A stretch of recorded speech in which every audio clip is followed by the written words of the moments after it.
Hi friends, welcome to exam theory.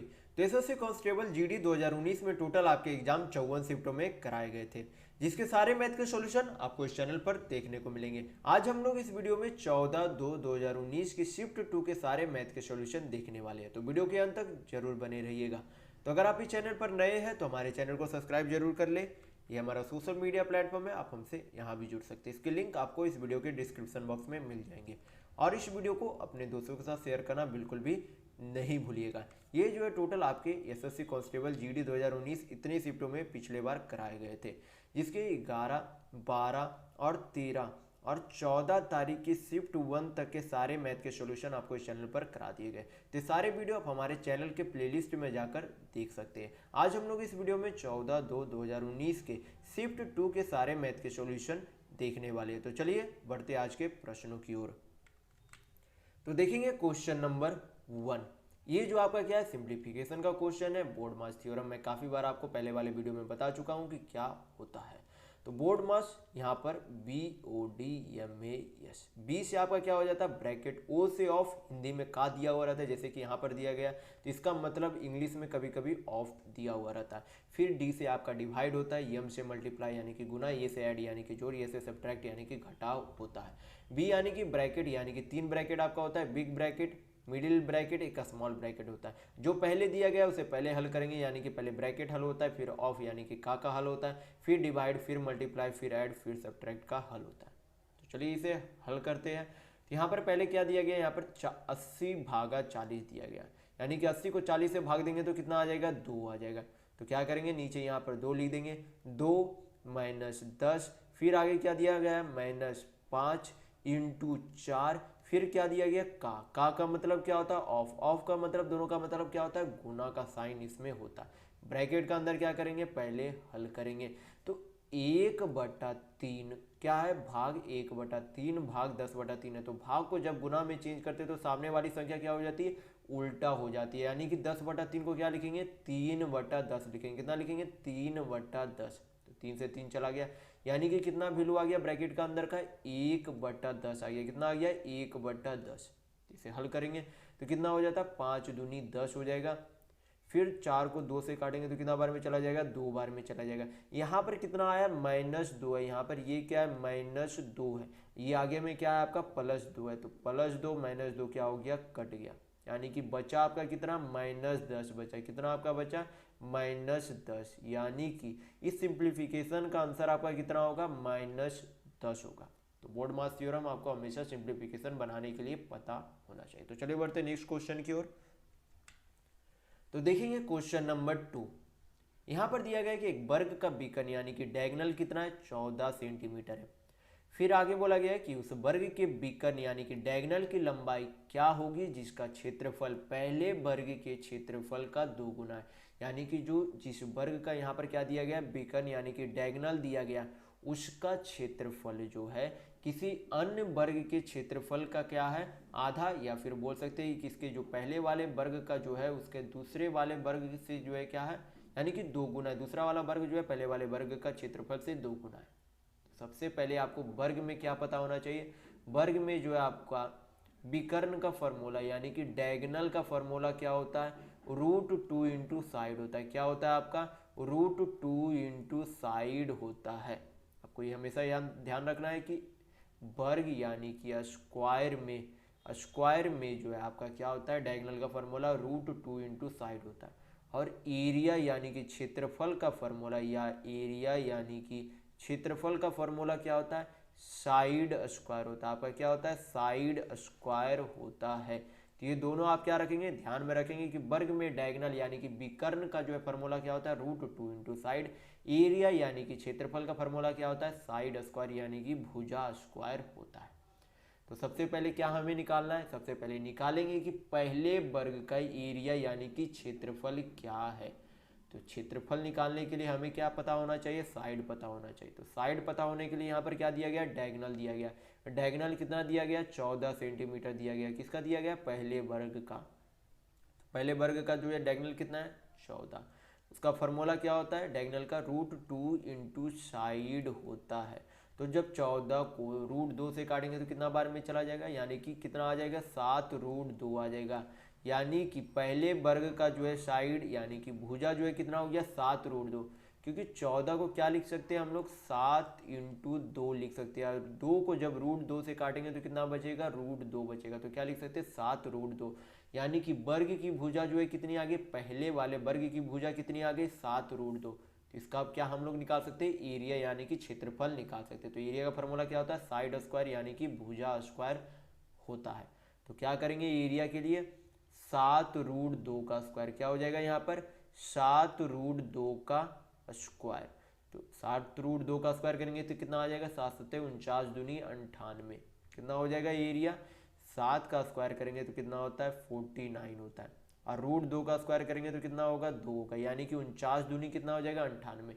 तो 98 किसका आ गया पहले वाले वर्ग का क्षेत्रफल आ गया, किसके वर्ग का पहले वाले वर्ग का क्षेत्रफल आ गया। लेकिन यहाँ पर बोला गया कि पहले वर्ग के क्षेत्रफल का क्या है 2 गुना क्षेत्रफल है किसका दूसरे वाले वर्ग का, यानी कि सेकेंड स्क्वायर का आपका जो है एरिया कितना है पहले वाले वर्ग का दुगुना है। तो पहले वाले का जो है एरिया यानी कि क्षेत्रफल कितना आया था 98, उससे कितना है 2 गुना, यानी कि दूसरे वाले जो है वर्ग का एरिया कितना है 196 सेंटीमीटर स्क्वायर जो है क्या है दूसरे वाले वर्ग का क्षेत्रफल है। लेकिन यहाँ पर क्षेत्रफल नहीं पूछा जा रहा, आपसे क्या पूछा जा रहा है कि उस नए बीकन यानी कि उस दूसरे बीकन की जो है लंबाई क्या होगी। तो बीकन का फॉर्मूला आपको बताया गया, एरिया का भी आपको फार्मूला बताया गया। तो एरिया यहाँ पर क्या दिया गया 196 दिया गया, एरिया अगर दूसरे वर्ग का 96 दिया गया 196 दिया गया तो क्या हम लोग साइड निकाल सकते हैं, तो बिल्कुल निकाल सकते हैं। यानी कि साइड स्क्वायर बराबर क्या होगा 196 सेंटीमीटर। तो 196 किसका स्क्वायर बनता है 196 जो आपको 14 का स्क्वायर बनता है, किसका स्क्वायर बनता है 14 का। 1 से 30 तक आप हमेशा जो है स्क्वायर याद रखेंगे, इससे जो है बहुत सारे मैथ जो है आसानी से हल हो जाते हैं। तो यहाँ पर 14 जो है 196 किसका स्क्वायर है 14 का स्क्वायर है, यानी कि दूसरे वर्ग का जो है साइड क्या आ गया यानी कि भुजा क्या आ गई आपकी 14 सेंटीमीटर, कितना 14 सेंटीमीटर। तो क्या पूछा जा रहा है डायगोनल, तो डायगोनल का फॉर्मूला क्या होता है √2 × साइड, क्या होता है √2 × भुजा, यानी कि √2 साइड कितना आया था 14, यानी कि उस डायगोनल की लंबाई कितनी हो गई 14√2 सेंटीमीटर, कितना हो गया 14√2 सेंटीमीटर। यानी कि आपका ऑप्शन नंबर 2 बिल्कुल सही होगा। तो आपको दोनों हमेशा याद रखना है कि डायगोनल का फॉर्मूला क्या होता है √2 × साइड, और क्षेत्रफल यानी कि एरिया का फॉर्मूला क्या होता है साइड स्क्वायर यानी कि भुजा स्क्वायर होता है। तो चलिए बढ़ते हैं नेक्स्ट क्वेश्चन की ओर। तो देखेंगे क्वेश्चन नंबर 3। यहाँ पे बोला जा रहा है यदि एक आयत यानी कि रेक्टेंगल की लंबाई को जो है क्या कर दिया जाता है 50% बढ़ाया जाए तथा चौड़ाई जो है क्या किया जाए 25% घटाया जाए तो उसके क्षेत्रफल में कितने प्रतिशत की वृद्धि होगी। तो आयत का जो है एरिया यानी कि क्षेत्रफल का जो है आपको फार्मूला पता होना चाहिए कि क्या होता है आपके एरिया का फार्मूला यानी कि क्षेत्रफल का फार्मूला क्या होता है लंबाई गुना चौड़ाई होता है, क्या होता है लंबाई गुना चौड़ाई होता है। तो याद रखेंगे आप हमेशा कि रेक्टेंगल यानी कि आयत का जो है एरिया यानी कि क्षेत्रफल का फार्मूला क्या होता है लंबाई गुना चौड़ाई यानी कि लेंथ इनटू ब्रेथ होता है। तो यहाँ पर जो है सबसे पहले क्या बोला गया कि लंबाई को जो है 50% बढ़ाया जाता है। तो 50% को जब फ्रैक्शन में चेंज करेंगे तो कितना हो जाएगा 1/2 हो जाएगा, कितना हो जाएगा 1/2। मैं आपको काफ़ी बार पहले वाले वीडियो में बता चुका हूँ कि परसेंट को फ्रैक्शन में किस तरीके से चेंज किया जाता है। तो यहाँ पे क्या दिया गया 50%, परसेंट को जब हटाएंगे तो क्या आ जाता है नीचे 100 आ जाता है। 50 को जब 100 से काट यानी कि 100 को जब 50 से काटेंगे कितना बार में चला जाएगा 2 बार में, यानी कि 50% को हम 1/2 लिख सकते हैं। तो परसेंट को जो आप हमेशा फ्रैक्शन में चेंज करेंगे इससे जो आपकी समय की बचत होती है किसी भी प्रश्न को हल करने में। तो 50% को क्या लिख सकते हैं 1/2, यानी कि अगर मान लेते हैं यहाँ पर रेक्टेंगल का जो है क्या है लंबाई है यहाँ पर चौड़ाई है, यानी कि कोई लंबाई पहले अगर 2 यूनिट थी तो उसमें क्या हो गई 1 यूनिट की वृद्धि हो गई, क्या हो गई 1 यूनिट की वृद्धि हो गई। यानी कि पहले अगर उसकी लंबाई जो है 2 यूनिट थी तो अब कितनी हो गई 3 यूनिट हो गई, कितनी हो गई 3 यूनिट हो गई। चौड़ाई में फिर क्या हो गया 25% घटाया गया, क्या किया गया 25% घटाया गया। 25% को फ्रैक्शन में चेंज करेंगे तो कितना हो जाएगा 1/4, यानी कि 4 यूनिट की कोई चौड़ाई जो है उसमें 1 यूनिट की कमी की गई, यानी कि 4 यूनिट की कोई चौड़ाई जो है 1 यूनिट की कमी करेगा तो कितना हो जाएगा 3 हो जाएगा, कितना हो जाएगा 3 हो जाएगा। यानी कि पहले लंबाई 2 यूनिट थी तो बाद में कितनी हो गई 3 यूनिट, चौड़ाई अगर पहले 4 यूनिट थी तो अब कितनी हो गई 3 यूनिट हो गई। क्या करेंगे ये अगर पहले वाले लंबाई चौड़ाई को गुना करेंगे तो क्या आ जाएगा पहले वाले का एरिया आ जाएगा, और बाद वाले लंबाई चौड़ाई का बढ़ाने और घटाने के बाद इसका गुना किया जाएगा तो क्या आ जाएगा बाद वाले का एरिया आ जाएगा। यानी कि 4 दूनी 8 जो आपका क्या आ गया पहले, यानी कि जब लंबाई चौड़ाई में कोई भी जो है परिवर्तन नहीं किया गया तो उसका एरिया कितना था 8 यूनिट था, कितना था 8 यूनिट था। फिर बाद में जो है जब लंबाई को बढ़ाया गया चौड़ाई को घटाया गया तो उसका एरिया कितना हो गया, क्योंकि एरिया का फॉर्मूला यहाँ पे बताया गया था क्या होता है लंबाई गुना चौड़ाई, तो लंबाई जो है कितना हो गया था बाद वाले में 3, चौड़ाई 3 हो गया तो 3 तिया 9, 3 तिया कितना हो गया 9 हो गया।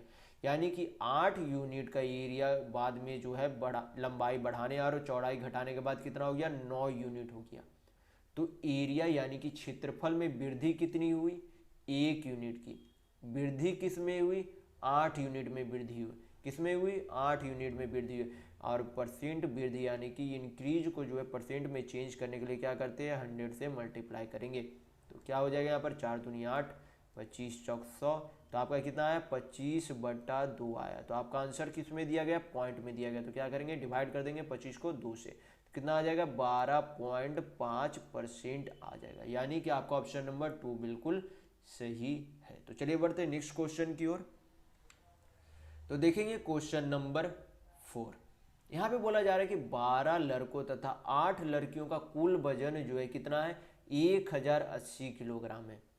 यदि लड़कों का औसत वजन 50 किलोग्राम है तो लड़कियों का औसत वजन कितना होगा।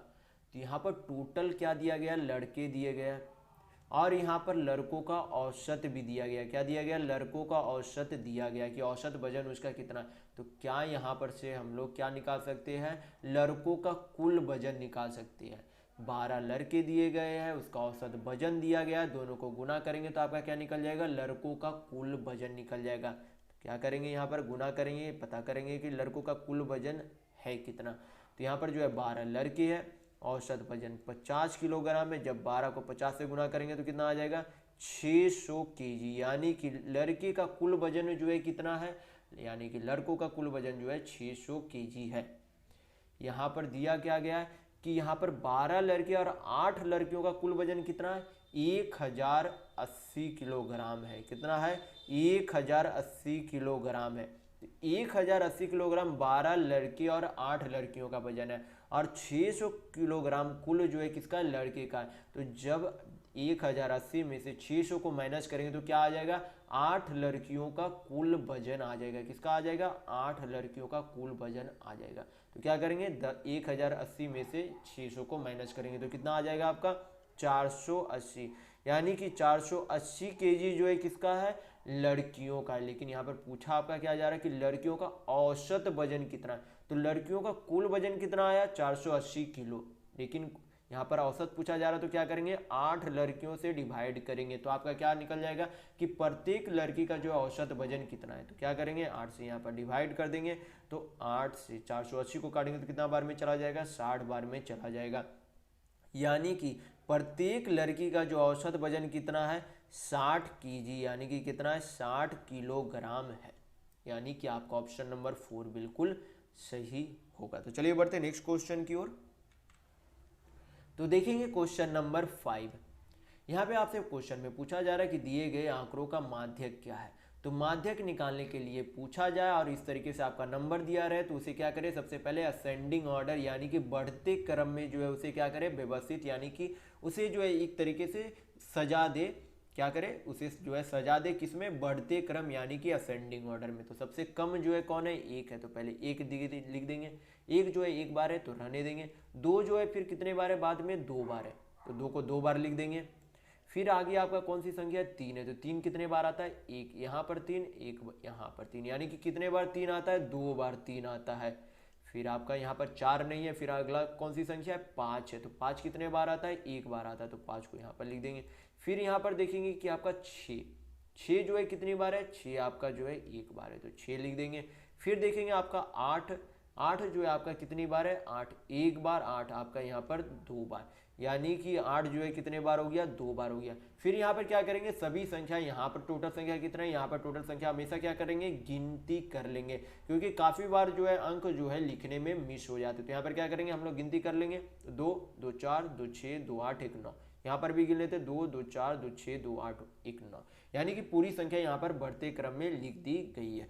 तो यहाँ पर माध्यिका जब निकालने के लिए पूछा जाए तो सारी संख्या को असेंडिंग यानी कि बढ़ते क्रम में दर्शाना, और उसमें से जो है फिर क्या देखना है, बीच की संख्या। तो बीच की संख्या यहाँ पर कौन सी हो जाएगी, आपकी 3 हो जाएगी, क्योंकि ये बीच की संख्या के बगल में भी जो है यहाँ पर क्या है, 4 संख्याएं हैं, और यहाँ पर भी क्या है, आपके 4 संख्याएं, यानी कि बीच की संख्या में कौन सी संख्या आती है, तो 3 आती है। बीच की संख्या में से कौन सी संख्या आ रही है, 3 आ रही है, यानी कि आपका ऑप्शन नंबर 1 बिल्कुल सही होगा। तो चलिए बढ़ते हैं नेक्स्ट क्वेश्चन की ओर।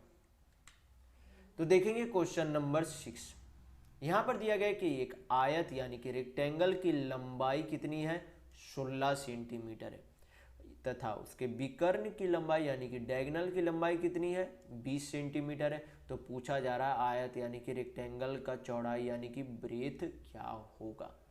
तो रेक्टेंगल में आपको पता होना चाहिए, ये जो आपका क्या होता है, लेंथ होता है, ये आपका क्या होता है, डायगोनल होता है, और ये आपका क्या होता है, ब्रेथ यानी कि चौड़ाई होता है। तो लेंथ यानी कि लंबाई कितना दिया गया, 16 सेंटीमीटर दिया गया है। यानी कि डायगोनल विकर्ण की लंबाई जो है कितनी दी गई है, 20 सेंटीमीटर दी गई, कितनी दी गई है, 20 सेंटीमीटर। आपका जो है ब्रेथ पूछा जा रहा है यानी कि चौड़ाई पूछा जा रहा है। तो आपको पता होना चाहिए रेक्टेंगल का सभी एंगल जो है क्या होता है, 90 डिग्री होता है, सभी एंगल क्या होते हैं, 90 डिग्री के होते हैं। तो क्या यहाँ पर जो है हाइपोटेनस थ्योरम से यहाँ पर क्या निकाल सकते हैं हम लोग, ब्रेथ यानी कि चौड़ाई निकाल सकते हैं। तो ब्रेथ निकालने के लिए क्या करेंगे, यल स्क्वायर यानी कि लंबाई का स्क्वायर, तो लंबाई का स्क्वायर यहाँ पर कितना हो जाएगा, 16 का स्क्वायर। सॉरी, यहाँ पर जो है ब्रेथ निकालने के लिए क्या करना पड़ेगा, पहले हाइपोटेनस यानी कि यहाँ पर डायगोनल का स्क्वायर करना पड़ेगा। क्या करना पड़ेगा, डायगोनल का स्क्वायर, यानी कि 20 का स्क्वायर माइनस क्या करेंगे, लेंथ यानी कि लंबाई का स्क्वायर, यहाँ पर माइनस कर देंगे किसका, तो 16 का स्क्वायर यहाँ पर माइनस होगा। तो 20 का स्क्वायर कितना होता है, 400 होता है। 16 का स्क्वायर आपका कितना होता है, 256 होता है। तो 400 में से 256 चला गया तो कितना बचा, 144 बचा। 144 किसका स्क्वायर होता है, 12 का स्क्वायर होता है, यानी कि आपका ब्रेथ यानी कि आपका चौड़ाई कितना आ गया, 12 सेंटीमीटर आ गया। तो आपको हमेशा जो है 1 से 30 तक स्क्वायर आप हमेशा याद रखेंगे। मैं काफ़ी बार वीडियो में बोल चुका हूँ कि 1 से 30 तक जो है आप हमेशा स्क्वायर याद रखें, क्योंकि इस तरीके के जो है प्रश्न में जो आपको आसानी से समय की बचत होती है, जिससे जो आप अन्य प्रश्नों में जो आप समय दे सकते हैं। तो यहाँ पर आपका ऑप्शन नंबर 1 बिल्कुल सही होगा। तो चलिए बढ़ते हैं नेक्स्ट क्वेश्चन की ओर। तो देखेंगे क्वेश्चन नंबर 7। यहाँ पर बोला गया कि मनीष 40 किलोमीटर प्रति घंटा की गति से अपने गृहनगर जाता है और y किलोमीटर प्रति घंटा की गति से घर जो है क्या करता है, वापस आता है, तथा उनके घर तथा गृहनगर के मध्य की दूरी जो है कितनी है, 360 किलोमीटर है। यदि वह जो है कुल 21 घंटे लेता है, यानी कि घर से गिरिनगर और गिरिनगर से घर वापस आने में उसे जो है टोटल कितना समय लगता है, 21 घंटा लेता है। तो पूछा जा रहा है कि y का मान क्या होगा। तो सबसे पहले आपको एक फार्मूला पता होना चाहिए कि समय बराबर आपका क्या होता है, दूरी बटा चाल होता है। समय बराबर आपका क्या होता है, दूरी बटा चाल। तो ये आप हमेशा याद रखेंगे कि समय बराबर क्या होता है, दूरी बटा चाल होती है। तो सबसे पहले निकालेंगे कि इसका जो है सबसे पहले जो है जाने में जो है उसे कितना समय लगता है। तो समय बराबर आपको क्या बताया गया, दूरी बटा चाल। तो दूरी कितना है, 360 किलोमीटर, यानी कि घर से जो है गिरिनगर की दूरी कितना है, 360 किलोमीटर है। जाता जो है मनीष जो है जाता कितने किलोमीटर प्रति घंटा से है, 40 किलोमीटर प्रति घंटा से जाता है। फिर जो है गिरिनगर से घर वापस आता है तो उतना ही दूरी आएगा, यानी कि कितना आएगा वापस, 360 किलोमीटर ही वापस आएगा।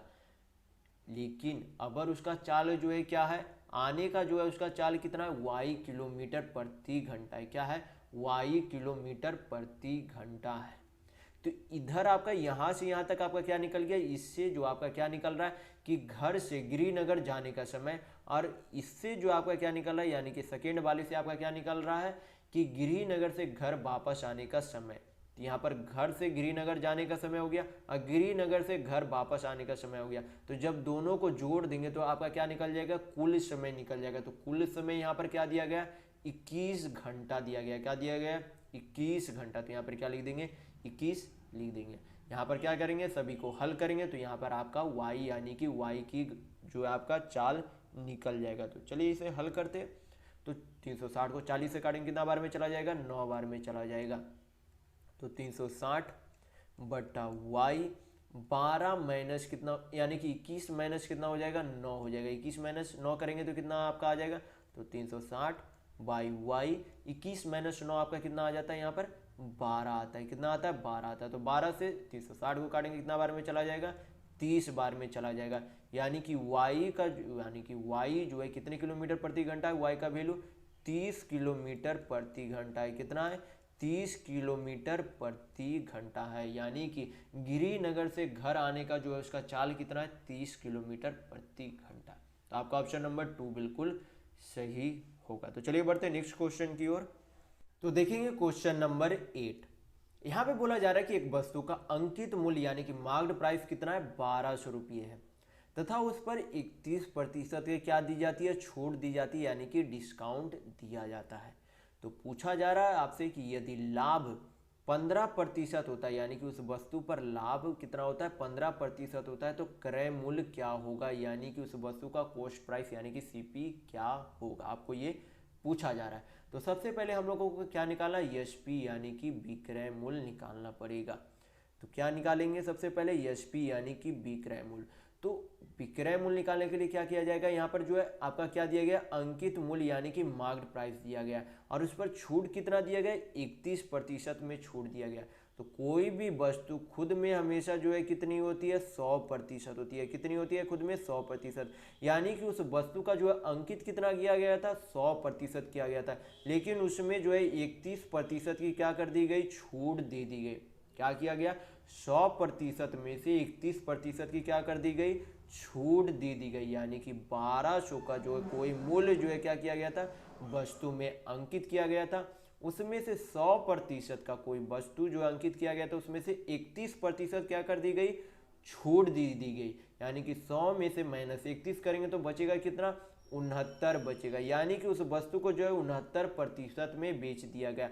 यानी कि 1200 का 69% हम निकालेंगे तो क्या निकल जाएगा, आपका विक्रय मूल्य निकल जाएगा। यानी कि 1200 रुपये का कोई मूल्य अंकित किया गया तो उसमें से 31% की छूट देकर उसे बेच दी गई। तो 2 शून्य यहाँ पर हल करेंगे तो कट जाएगा। फिर यहाँ पर 12 × 69 करेंगे तो 12 × 72, 12 × 108 होता है। यानी कि आपका कितना आ जाएगा, 828 रुपये आ जाएगा। यानी कि उस वस्तु का जो है विक्रय मूल्य कितना है, 828 रुपये। लेकिन आपसे पूछा क्या जा रहा है, यहाँ पर क्रय मूल्य यानी कि सीपी पूछा जा रहा है आपसे।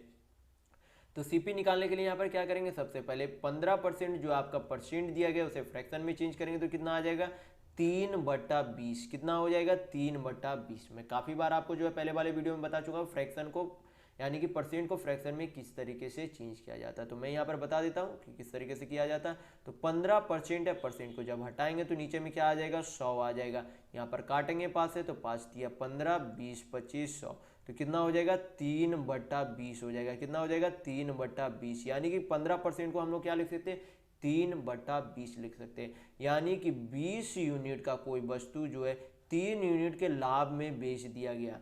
यानी कि 20 यूनिट का कोई वस्तु जो है उसे कितना में बेच दिया गया, 23 यूनिट में बेच दिया गया।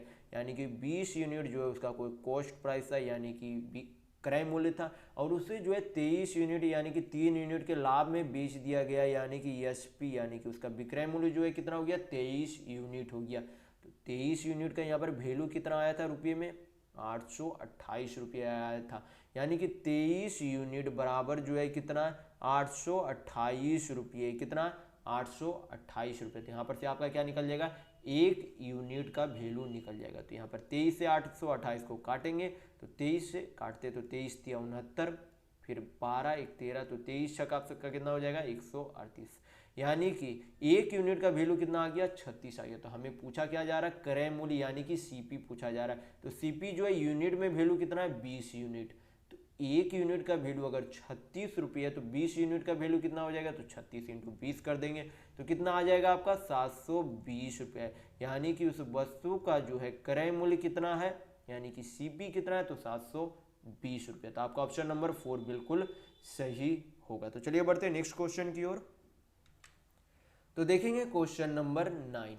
यहाँ पे दिया गया कि टीना, रीना तथा सीना जो है कितना कितना रुपया, 24,000 रुपये, 28,000 रुपये, 20,000 रुपये के निवेश के साथ एक व्यापार शुरू करती है।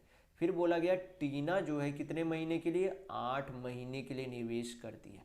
तो सबसे पहले यहाँ पर क्या करेंगे, सभी जो है जितना जितना रुपये सभी ने निवेश किया उसका क्या निकाल लेंगे, अनुपात में उसे बदल लेंगे। तो सबसे पहले यहाँ पर अनुपात में बदल देते हो। जो टीना जो है कितने पैसे व्यापार में लगाई थी, तो 24,000 रुपये। कितने हज़ार रुपये, 24,000 रुपये। फिर आपकी रीना जो है कितनी लगाई थी, तो 28,000 रुपये लगाई थी। और आपका जो है सीना जो है कितनी लगाई थी, तो 20,000 रुपये लगाई थी। कितना लगाई थी, 20,000। सभी को क्या करेंगे, रेशियो में चेंज कर देंगे। रेशियो में चेंज करेंगे तो 3 शून्य 3 शून्य 3 शून्य आपका क्या हो गया, कट गया। ये आपका क्या था, 20,000, तो 3 शून्य कट गया। 4 से कट सकता है तो 4 छक 24, फिर आपका 4 सत्ते 28, 7 बार में चला जाएगा। फिर आपका क्या कटेगा, 4 पच्चे 20 बार में। तो आपका क्या आ गया, टीना, रीना और सीना का जो है किस अनुपात में जो है निवेश किए थे, तो 6:7:5 अनुपात में निवेश किए थे एक व्यापार में। फिर यहाँ पर देखते कितने कितने समय के लिए निवेश किया था। तो टीना जो है 8 महीने के लिए निवेश किया था। तो टीना जो है 6 यूनिट जो है कितने महीने के लिए निवेश की थी, 8 महीने के लिए। फिर आपका दिया गया कि रीना जो है 10 महीने के लिए निवेश किया था। यानी कि रीना जो है उस व्यापार में 7 यूनिट जो है कितने महीने के लिए निवेश की थी, 10 महीने के लिए। फिर आपका दिया गया कि सीना जो है 1 वर्ष के लिए निवेश की थी। तो सभी यहाँ पर महीने में समय है तो इसे भी क्या करेंगे, महीना में चेंज कर देंगे। यानी कि 1 वर्ष में कितना महीना होता है, 12 महीना। यानी कि सीना जो है उस राशि को जो है 12 महीने के लिए निवेश की थी। क्या करेंगे यहाँ पर, टोटल जो है क्या निकाल लेंगे, टोटल जो है आपको अगर यहाँ पर गुना करेंगे तो सभी का क्या निकल जाएगा, यहाँ पर अनुपात निकल जाएगा। तो लाभ यहाँ पर बोला गया कि वर्ष के अंत में जो है कुल लाभ कितना होता है, 25,810 रुपया। तो जब यहाँ पर जो है यानी कि उसके रकम के यूनिट में से उसके समय में गुना किया जाएगा तो सभी का अनुपात निकल जाएगा। तो जो अनुपात आपका निकलेगा वो आपका क्या होगा, लाभ का भाग होगा। यानी कि जिसका जितना अनुपात होगा उसे जो है उतना ही जो है भाग लाभ में मिलेगा। तो यहाँ पर क्या करेंगे, सभी को गुना करेंगे तो 8 6 कितना हो जाता है, 48 हो जाता है। अनुपात में 10 7 70 आपका हो जाता है। फिर आपका कितना हो जाता है, 12 25 60। तो सभी को क्या करेंगे, यहाँ पर जोड़ देंगे तो 48 70 यहाँ पे हो गया, 7 6 13 13 4 17। यानी कि टोटल जो है रेशियो का जो है यूनिट वैल्यू कितना है, 178 है। 178 का जो है कुल लाभ जो है कितना यहाँ पर दिया गया, 25,810 रुपये। कितना, 25,810 रुपये। यानी कि हम यहाँ पर क्या निकाल सकते हैं, 1 यूनिट का वैल्यू निकाल सकते हैं। क्या निकाल सकते हैं, 1 यूनिट का वैल्यू निकाल सकते हैं। तो 1 यूनिट का वैल्यू कितना हो जाएगा, 25,810 बटा 178 हो जाएगा। यानी कि 1 यूनिट का वैल्यू कितना हो गया, 25,810 बटा 178। तो पूछा क्या जा रहा है यहाँ पर कि टीना का हिस्सा, यानी कि टीना का हिस्सा जो है लाभ में कितना है। तो टीना का जो है रेशियो में कितना हिस्सा था, 48 यूनिट। तो 1 यूनिट का वैल्यू जब इतना रुपये है तो 48 यूनिट का वैल्यू निकालने के लिए क्या करेंगे, इसमें 48 से गुना कर देंगे। तो इसे हल करेंगे तो आपका क्या निकल जाएगा, टीना के लाभ का हिस्सा। किसका हिस्सा, टीना के लाभ का हिस्सा। तो इसे हल करते हैं तो यहाँ पर आपका किससे कटेगा, यहाँ पर आपका 24 बार में चला गया, 2 से काटेंगे। यहाँ पर आपका कितना बार में चला जाएगा, 2 8 16 2 9 18। 89 से जो आप इसे भाग देंगे तो 89 से आपका 8 दूनी 16, फिर 9 9 81, यानी कि 290 बार में चला जाएगा। तो आपका टीना का जो है कितना हो जाएगा, 290 इंटू क्या करेंगे, 24 करेंगे। यानी कि 29 इंटू 24 जब करेंगे तो कितना हो जाएगा, 9 चक 36, 3 4 दूनी 8, 9 दूनी 18, 8 26 3, 26 3 आपका हो जाता है 49, 26 3 आपका कितना हो जाता है 29। हाथ में 2 2 दूनी 4 2 6, यानी कि 29 इंटू 24 करेंगे तो कितना आ जाएगा, 696। एक शून्य आपका था तो एक शून्य यहाँ पे लिख देंगे। यानी कि टीना का जो है उसके लाभ में हिस्सा कितना है, 6,960 रुपये टीना के लाभ का हिस्सा। यानी कि आपका ऑप्शन नंबर 4 बिल्कुल सही होगा। तो चलिए बढ़ते हैं नेक्स्ट क्वेश्चन की ओर। तो देखेंगे क्वेश्चन नंबर 10। यहाँ पर दिया गया है कि एक पार्किंग में सभी वाहनों की औसत वजन जो है कितना, 4,000 किलोग्राम है।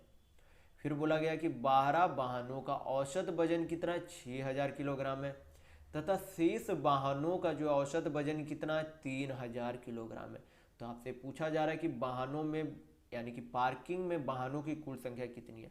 तो मान लेंगे टोटल कार जो है यानी कि टोटल जो है वाहनों की संख्या, टोटल जो है ट्रांसपोर्ट या फिर कोई भी बोल सकते हैं टोटल वाहनों की संख्या जो है कितनी है, यक्स मान लेते। क्या मान लेते हैं, यक्स मान लेते हैं।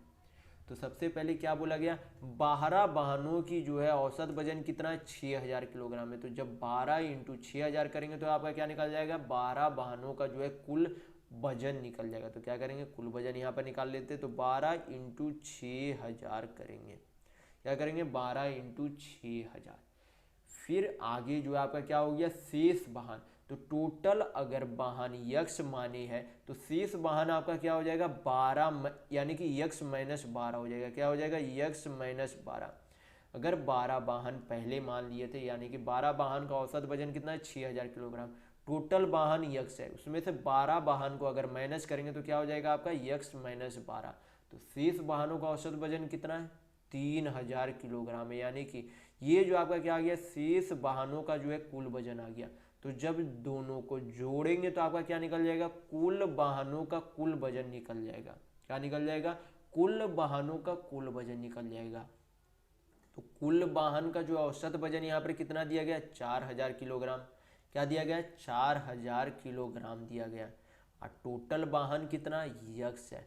तो इधर भी आपका क्या हो गया, टोटल वाहनों यानी कि टोटल जो आपका वाहन है उसका जो है टोटल औसत से गुना करेंगे तो आपका क्या आ जाएगा, टोटल कारों का जो है कुल वजन आ जाएगा। इधर भी आपका कुल कारों का कुल वजन आ गया, इधर भी जो है टोटल वाहनों का आपका कुल वजन आ गया। तो इसे हल करेंगे तो आपका क्या निकल जाएगा, यक्स का मान आ जाएगा। यानी कि पार्किंग में वाहनों की कुल संख्या आपको प्राप्त हो जाएगी। तो हल करते हैं, यहाँ पर कितना हो जाएगा 12 छक 72,000, कितना हो जाएगा 12 छक 72 प्लस 3000 यक्स माइनस 12 तिया 36,000 इक्वल टू में जो आपका क्या हो जाएगा 4000 यक्स हो जाएगा। तो 3000 यक्स को जब 4000 यक्स की तरफ लेके जाएंगे तो क्या हो जाएगा माइनस 3000 यक्स। तो बचेगा कितना 1000 यक्स, कितना बचेगा 1000 यक्स।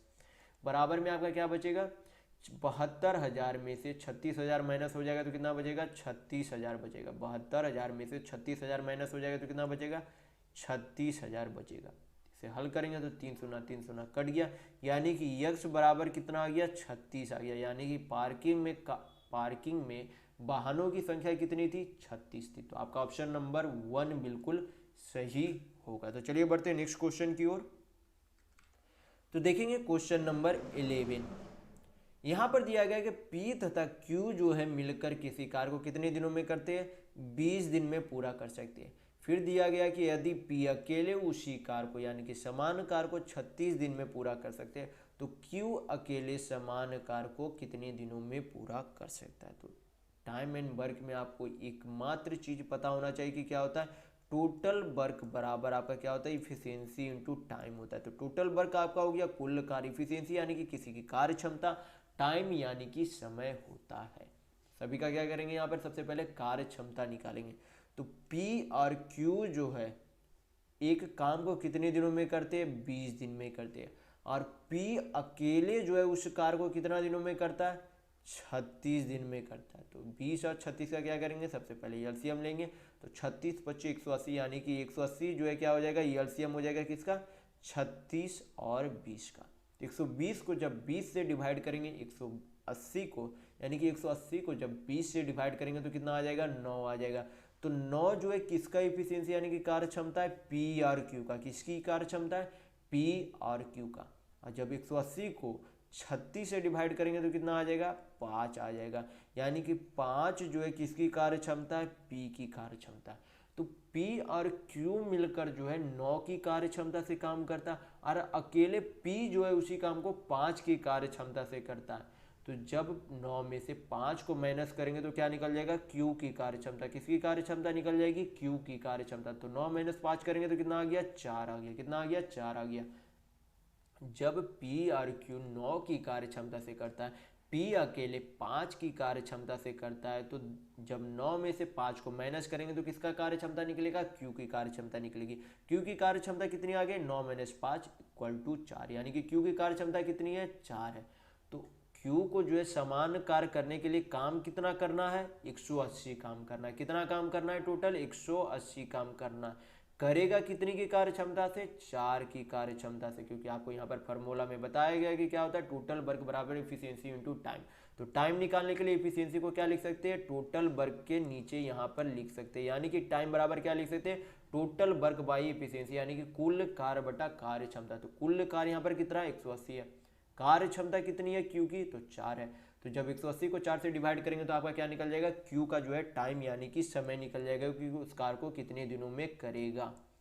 यहाँ पर हल करते हैं तो 4 चक 16 आपका हो जाता है, फिर 2 बचा तो 4 पचे 20, यानी कि Q जो है उस काम को कितने दिनों में करेगा 45 दिनों में करेगा। कितने दिनों में करेगा 45 दिनों में करेगा। तो चलिए बढ़ते हैं नेक्स्ट क्वेश्चन की ओर। तो देखेंगे क्वेश्चन नंबर 12। यहाँ पर दिया गया कि एक वस्तु के विक्रय मूल्य तथा क्रय मूल्य का अनुपात कितना है 7:5 है, यानी कि 7 जो है आपका क्या है एसपी यानी कि विक्रय मूल्य, 7 यूनिट आपका क्या है एसपी यानी कि विक्रय मूल्य है, और 5 यूनिट जो आपका क्या है सीपी यानी कि क्रय मूल्य, क्या है सीपी यानी कि क्रय मूल्य है। तो आपसे पूछा क्या जा रहा है कि लाभ या हानि प्रतिशत क्या है। तो सीपी 5 यूनिट है, एसपी यानी कि क्रय मूल्य अगर 5 यूनिट है, विक्रय मूल्य 7 यूनिट है, तो यहाँ पर साफ हमें पता चल रहा है कि क्या हो रहा है लाभ हो रहा है, क्योंकि क्रय मूल्य से अधिक क्या है यहाँ पर विक्रय मूल्य, क्रय मूल्य से अधिक क्या है यहाँ पर विक्रय मूल्य। तो क्रय मूल्य से अधिक विक्रय मूल्य यानी कि आपका क्या हुआ लाभ हुआ है। तो लाभ कितने का हुआ है, लाभ आपका हुआ है, लाभ निकालने के लिए क्या करेंगे एसपी माइनस सीपी करेंगे। तो एसपी माइनस सीपी करेंगे तो क्या करेंगे 7-5 करेंगे, क्योंकि एसपी का जो है यूनिट में वैल्यू कितना था 7 यूनिट है, सीपी जो है यानी कि क्रय मूल्य कितना था 5 यूनिट, यानी कि लाभ जो है कितने यूनिट का हुआ है 2 यूनिट का हुआ है। तो हमें निकालने के लिए क्या बोला गया लाभ प्रतिशत। तो लाभ कितने का हुआ 2 में हुआ। लाभ हमेशा, लाभ या हानि हमेशा किस में होता है सीपी यानी कि क्रय मूल्य में होता है। तो नीचे क्या लिखेंगे क्रय मूल्य का मान लिखेंगे। तो क्रय मूल्य कितना था 5 यूनिट। इसे परसेंट में चेंज करने के लिए 100 से मल्टीप्लाई करते हैं। तो 100 को जब 5 से काटेंगे तो कितना बार में चला जाएगा 20 बार में चला जाएगा, यानी कि 20 × 2 करेंगे तो कितना आ जाएगा 40%, यानी कि उस वस्तु पर जो है कितने का लाभ हुआ 40% का लाभ हुआ, यानी कि आपका ऑप्शन नंबर 1 बिल्कुल सही होगा। तो चलिए बढ़ते हैं नेक्स्ट क्वेश्चन की ओर। तो देखेंगे क्वेश्चन नंबर 13।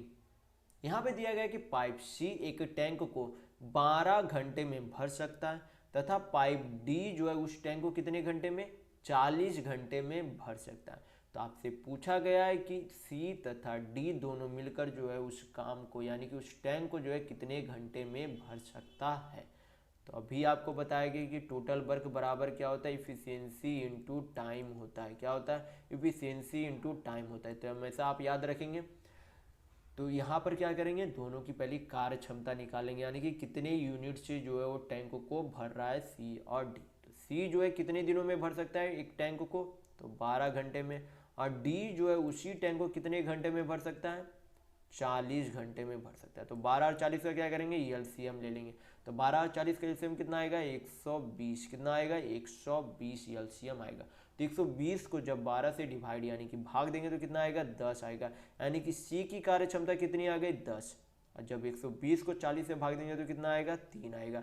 तो डी की कार्य क्षमता कितनी आ गई 3 आ गई, यानी सी जो है उस टैंक को 10 यूनिट के हिसाब से भरेगा प्रति समय, और डी जो है उस टैंक को जो है 3 यूनिट के हिसाब से जो है भरेगा।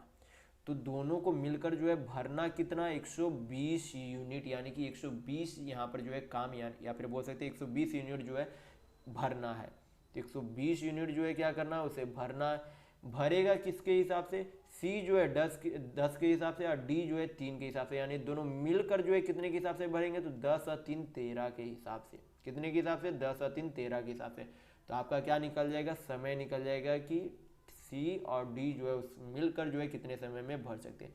अभी आपको ये फार्मूला में बताया गया कि टाइम निकालने के लिए क्या होता है, टाइम निकालने के लिए एफिशिएंसी यहाँ पर लिखा जा सकता है, यानी कि टोटल वर्क यानी कि कुल जो है भरना कितना 120, एफिशिएंसी यानी कि कुल कार्य क्षमता कितनी है 13। तो आपका क्या निकल जाएगा समय निकल जाएगा, यानी कि टोटल समय आपका कितना हो गया 120/13 दिन।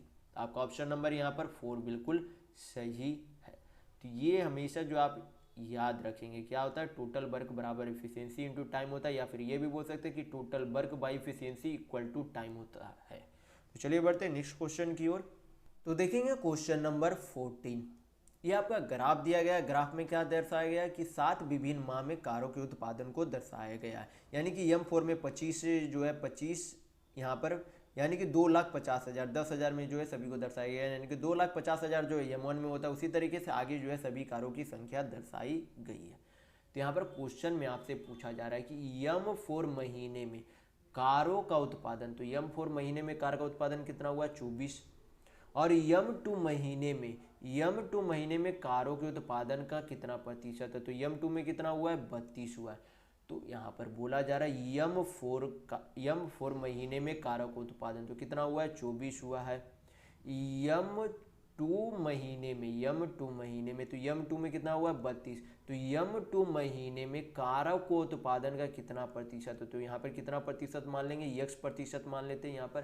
तो x का वैल्यू यहाँ पर निकलेगा, जो आपका क्या होगा, उतना ही प्रतिशत आपका क्या होगा, M2 महीने के कारों को उत्पादन का प्रतिशत होगा M4 महीने का।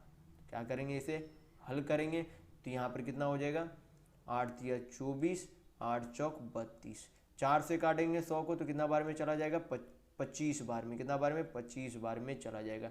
यानी कि क्रॉस मल्टीप्लिकेशन करेंगे तो x बराबर कितना आ जाएगा, 25 तिया 75% आ जाएगा।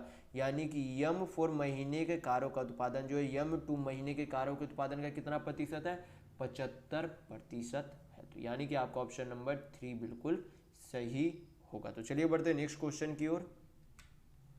तो देखेंगे क्वेश्चन नंबर 15। यहाँ पर दिया गया है कि कॉलोनी में बच्चे, महिलाएं और पुरुष की संख्या का अनुपात कितना है, 6:4:3 के अनुपात में है। फिर बोला गया कि तथा कॉलोनी में न्यूनतम सदस्य जो है कितना है, 200 है। न्यूनतम सदस्य कितना है, 200 है। तो आपसे पूछा गया कि कॉलोनी में बच्चों की न्यूनतम संख्या कितनी है। तो यहाँ पर न्यूनतम बोला गया है कितना है, 200 है। और आपको बताना है कि बच्चों की जो है न्यूनतम संख्या कितनी है। तो यहाँ पर क्या करेंगे, सबसे पहले जो है सभी का यूनिट में वैल्यू दिया गया है कि शुरुआत में जो है 6 जो है आपका किसका है, बच्चे के यूनिट का वैल्यू है। फिर 4 जो है आपके महिलाएं यानी कि वोमेन के जो है यूनिट का वैल्यू है। और 3 जो आपके पुरुष यानी कि मैन के यूनिट का वैल्यू है। यानी कि 6 यूनिट जो है बच्चे है, 4 यूनिट जो है आपका क्या है, वोमेन है, या 3 यूनिट जो आपका क्या है, आदमियों की संख्या। तो टोटल जो है यूनिट में कितना है, 6 4 10 3 13, यानी कि 13 यूनिट जो है टोटल क्या है, वहाँ पर जो है क्या है, टोटल जो है यहाँ पर सदस्यों की संख्या है 13 यूनिट। और यहाँ पर जो है नंबर में कितना दिया गया है, 200 दिया गया। तो 13 क्या 2, यानी कि 200 क्या 13 से कट रहा है, काटेंगे तो नहीं कटेगा। तो नहीं कट रहा है तो यहाँ पर क्या बोला गया, न्यूनतम बोला गया। न्यूनतम जो है सदस्य कितने हैं, 200 है।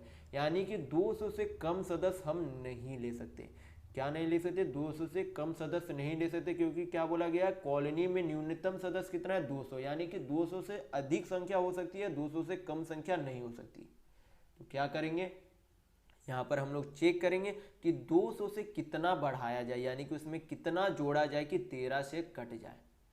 तो क्या करेंगे, यहाँ पर 13 से जब डिवाइड करेंगे तो 13 से 7 बचता है, 13 पचे 65, 13 छक 78 होता है। यहाँ पर आपका 13 7, 13 पचे 65, 5 बचता है। यानी कि इसमें 8 अगर जोड़ दिया जाए, इसमें क्या जोड़ दिया जाए, 8 अगर जोड़ दिया जाए, यानी कि 208 कर दिया जाए तो क्या हो जाएगा, 13 से विभाज्य हो जाएंगे। क्या हो जाएंगे, 13 से विभाज्य कर लिया जाएगा। तो यहाँ पर क्या लिख देंगे, 208 लिख देंगे। तो 1 यूनिट का वैल्यू आपका कितना आ जाएगा, तो 13 को जो है यानी कि 208 को 13 से काटेंगे तो 13 1, 13 पचे 65, 13 छक 78 होता है। यानी कि 1 यूनिट का वैल्यू कितना आ गया, 16 आ गया। 1 यूनिट का वैल्यू कितना आ गया, 16 आ गया। यहाँ पर पूछा क्या जा रहा है कि बच्चों की न्यूनतम संख्या क्या होगी। तो बच्चों का जो यूनिट में वैल्यू कितना है, 6 यूनिट है। 1 यूनिट का वैल्यू जो है 16 सदस्यों के बराबर है। तो 6 यूनिट का वैल्यू कितना हो जाएगा, तो 16 × 6 करेंगे तो कितना हो जाएगा, 16 छक 96। यानी कि उससे जो है टोटल कॉलोनी में बच्चों की संख्या यानी कि चाइल्ड की संख्या जो है कितनी है, तो कितनी है, 96 है। कितनी है, 96 है। कितनी आपकी है, 96 सदस्य जो है क्या है, बच्चे हैं। तो चलिए बढ़ते हैं नेक्स्ट क्वेश्चन की ओर। तो देखेंगे क्वेश्चन नंबर 16। यहाँ पर दिया गया है कि 4,650 रुपये की एक राशि साधारण ब्याज से उधार दी जाती है। वार्षिक ब्याज दर यानी कि रेट कितना है, 7.5% है। समय कितना दिया गया, 4 वर्ष यानी कि 4 ईयर दिया गया। आपसे पूछा क्या जा रहा है, साधारण ब्याज यानी कि सिंपल इंटरेस्ट आपसे पूछा जा रहा है कि 4 वर्षों में साधारण ब्याज क्या होगा। तो एकमात्र फॉर्मूला आपको साधारण ब्याज में याद रखना होता है, क्या होता है, P into R into T by 100 equal to आपका क्या होता है, ESI यानी कि सिंपल इंटरेस्ट होता है। तो P से आपका हो गया प्रिंसिपल यानी कि मूलधन, R से रेट यानी कि दर, T से टाइम यानी कि समय, ESI से सिंपल इंटरेस्ट यानी कि साधारण ब्याज होता है। तो क्या करेंगे, इसे सारा जो है इसे फार्मूला पे जो है पुट करेंगे तो आपका क्या निकल जाएगा, सिंपल इंटरेस्ट यानी कि साधारण ब्याज निकल जाएगा। तो प्रिंसिपल यानी कि मूलधन कितना दिया गया, 4,650 दिया गया। कितना दिया गया, 4,650। यहाँ पर 4,650 प्रिंसिपल यानी कि मूलधन लिख देंगे। रेट यानी कि दर कितना दिया गया, 7.5%। कितना दिया गया, 7.5%। समय यानी कि टाइम कितना दिया गया, 4 वर्ष। कितना दिया गया, 4 वर्ष दिया गया। तो यहाँ पर 4 वर्ष लिख देंगे। नीचे जो है क्या, 100 से डिवाइड कर देंगे, पॉइंट हटाएंगे तो क्या आ जाएगा, नीचे 10 एक बार और आ जाएगा। तो इसे क्या करेंगे, हल करेंगे तो 1 शून्य 1 शून्य चला गया, 25 चौक 100, 25 तिया 75, 4 से 4 चला गया। तो 465 को क्या करेंगे, 3 से मल्टीप्लाई करेंगे तो आपका क्या आ जाएगा, सिंपल इंटरेस्ट यानी कि साधारण ब्याज आ जाएगा। तो गुना करते हैं तो 5 तिया 15, 6 तिया 18, 1 19, 4 तिया 12, 1 13, यानी कि 4,650 रुपये 7.5% की दर से 4 वर्षों का साधारण ब्याज कितना हो जाएगा, 1,395 रुपया हो जाएगा। यानी कि आपका ऑप्शन नंबर 2 बिल्कुल सही होगा। तो चलिए बढ़ते हैं नेक्स्ट क्वेश्चन की ओर। तो देखेंगे क्वेश्चन नंबर 17। यहाँ पे दिया गया है कि दो संख्याओं का लघुत्तम समावर्तक यानी कि LCM और तथा महत्तम समावर्तक यानी कि HCF कितना दिया गया। तो लघुत्तम यानी कि LCM कितना दिया गया है, 60 दिया गया। कितना दिया गया, 60। और 3 जो आपका क्या दिया गया, महत्तम यानी कि क्या दिया गया, HCF दिया गया। और दोनों संख्याओं का अंतर जो है कितना दिया गया, 3 दिया गया। तो आपसे पूछा गया है कि इन दो संख्याओं का योग क्या होगा। से पूछा क्या गया है कि इन दो संख्याओं का योग क्या होगा। तो यहाँ पर आपको पता होना चाहिए, एक संख्या हम लोग क्या मान लेते हैं, HX मान लेते हैं, और दूसरी संख्या क्या मान लेते हैं, HY मान लेते हैं। H यहाँ पर आपका क्या है, HCF यानी कि महत्तम है। H यहाँ पर क्यों माने हैं, क्योंकि प्रत्येक संख्या में HCF यानी कि महत्तम गुना ही होती है। क्योंकि जब मान लीजिए यहाँ पर क्या है, 2 है, यहाँ पर मान लीजिए, यहाँ पर एग्जाम्पल के तौर पर यहाँ पर मान ले रहे हैं कि एक संख्या 2 है, एक संख्या 4 है, यानी कि दोनों का जो है महत्तम समावर्तक क्या है, 2 है। दोनों का महत्तम समावर्तक क्या है, 2 है। यानी कि 2 जो है क्या है, 2 जो है आपका दोनों संख्याओं में गुना है। 2 जो आपका क्या है, दोनों संख्याओं में पहले से गुना है। यानी कि कोई भी संख्या में हमेशा जो है उस संख्या का जो है HCF हमेशा उस संख्या में गुना ही होती है पहले से। और जब उसमें HCF निकाल लिया जाता है तो बचा हुआ नंबर क्या होता है, जब 2 नंबर हो तो आपस में क्या होते हैं, जो बचा हुआ नंबर रहता है वो आपस में क्या होते हैं, को प्राइम होते हैं। क्या होते हैं, आपस में को प्राइम होते हैं। तो यानी कि एक संख्या HX, दूसरी संख्या HY, दोनों का अंतर कितना दिया गया, 3 दिया गया। दोनों का अंतर कितना दिया गया, 3 दिया गया है। यहाँ पर जो है क्या मान लेंगे, H कॉमन मान लेंगे। X माइनस वाई जो है कितना हो जाएगा, 3 हो जाएगा। H यानी कि HCF जो है यहाँ पर कितना दिया गया, 3 दिया गया।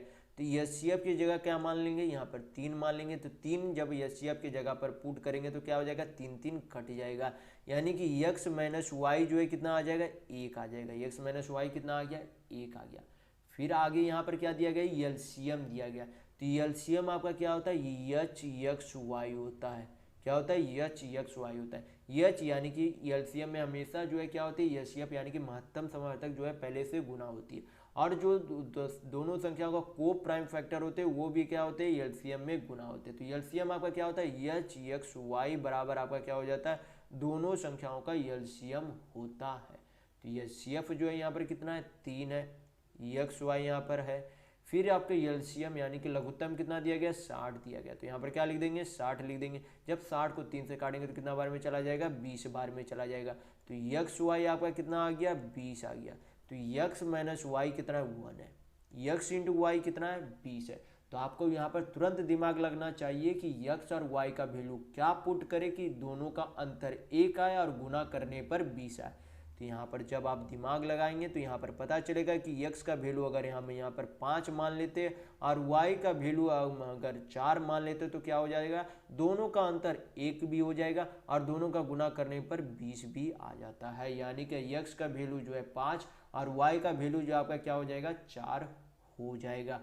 तो यहाँ पर आपसे पूछा क्या जा रहा है कि इन दो संख्याओं का योग यानी कि सम क्या होगा।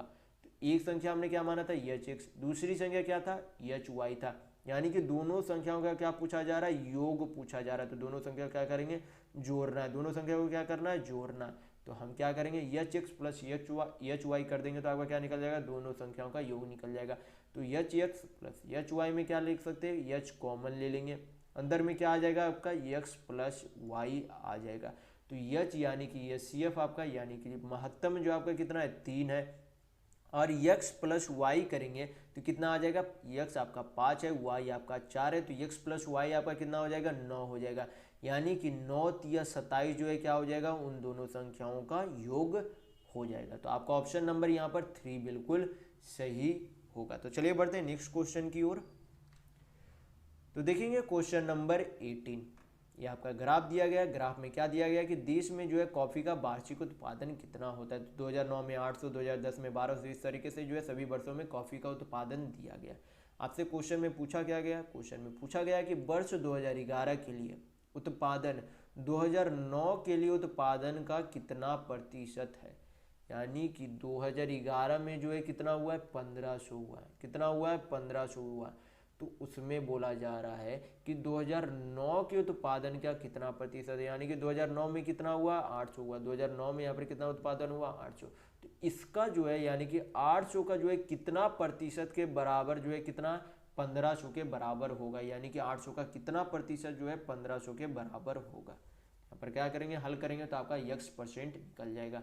तो 2 शून्य 2 शून्य चला गया, x बराबर आपका क्या आ जाएगा 1500/8, क्या आ जाएगा 1500/8। तो 1500 को 8 से डिवाइड करेंगे तो 8 1 7 आपका हो जाएगा 8 8 64, फिर 6 बचा तो 8 7 56, फिर आपका 4 बचा तो 8 25 40, यानी कि आपका कितना परसेंट आ जाएगा एक्स का वैल्यू 187.5%, यानी कि आपका ऑप्शन नंबर 4 बिल्कुल सही होगा। तो चलिए बढ़ते हैं नेक्स्ट क्वेश्चन की ओर।